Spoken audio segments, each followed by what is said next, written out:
Здравейте на всички! Намираме се на новия Камп Nou. Уникален. Просто сега ще ви го покажа. Ето го.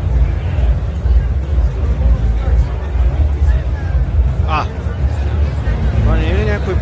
Това не е ли Митко президента? Я да видим. Това не е ли Митко президента? Извинявам се. Здравейте, господине. Вие Митко президента ли сте? Да, аз съм президента. Как мога да я помогна? Здравейте, ами какво правите тук на Камп Nou? Не знам дали знаете, аз съм единственият българин, който съм партньор в футболен клуб Барселона.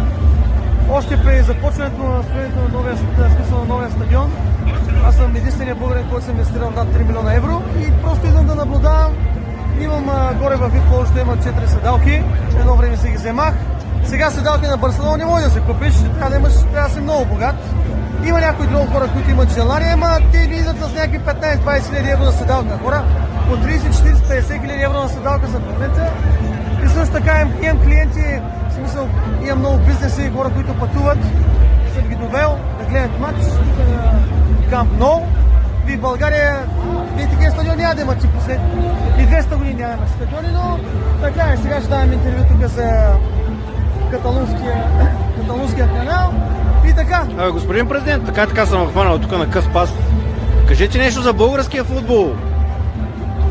Българския футбол, какво да кажа? България може да прави хубаво кисело мляко, има хубави рози, да правят шампуани, сапуни, ама футбола просто, за съжаление, на този етап не става. Защо не става? Не, че няма деца. Много хора викат, децата са едни и същи навсякъде. Липсата на треньори, липсата на методика, липсата на образование, липсата на международен опит пречи тези красиви български деца да ги гледаме на тези красиви стадиони.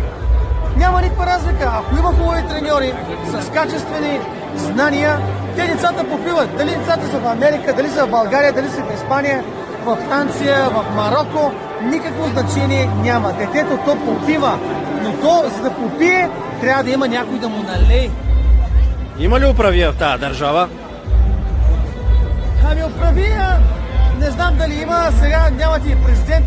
Постоянно телефона ми гърми, ми таче, върни се, управина, богат си, независим си, казваш винаги нещата едно към едно. Управия трябва да дойде някакъв такъв като мене. Иначе, братче, там с тия локалните, където не горят, няма да има управия. Трябва човек от друго място, където е видял, където има друг опит, където е обиколил целия свят, за да може и да направи България отново да цъфти. Защото в момента, майка, всичко.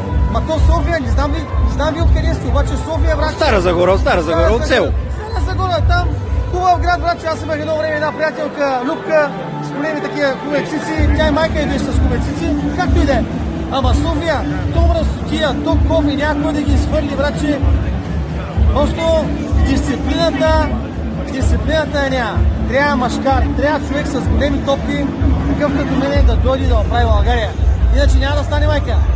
А относно пак ви казвам, футбола, децата, има много талантливи деца, но просто няма система, по която децата да вървят нагоре. Дай ми таксички, 100 евро, 80 евро, дай ми той, дай ми онуй. Крайна сметка, детето като стане, братче, като завърши бала, никой не го търси. Абе, ви тук като основен спонсор на Барселона и акционер... Капитан, да се знае. Знаете ли колко струват екипите на Барселона в детската школа? Ще ви кажа, аз работя много изкусно с Академията на Масия на Барселона, също така с Барса школа работя много изкусно и мога да ви кажа, екипировка на Барселона, Nike, всичко оригинална, майка, Nike специално, долнище, горище екипировка, 130-140 евро. България, братче, писа тия цени, искате на водка по 500, по 600 лева, ма той народа няма пара. Обаче, те са ги фанали, защото едно малко детенце е така малко, като гледа майка си и баща си, като каже искаме екипировка и 800 лева да му дават, родителя няма. Ще взима, то България дава там бързи кредити, заложни къщи, ще заложат някой един да се чуе, пак ще му взема. Ето, вижте за какво става дума. Едай! Господин президент, какво ще кажете на българите? На българите ще им кажа да си изкарат лични карти, да си изкарат паспорти, да пътуват, да виждат, да не ги оставят тия, в смисъл, наркотици, да не ги оставят тия балони и да гледат не футбол, а да гледат изкуство. Изкуство! Благодаря ви, господин президент. Успех!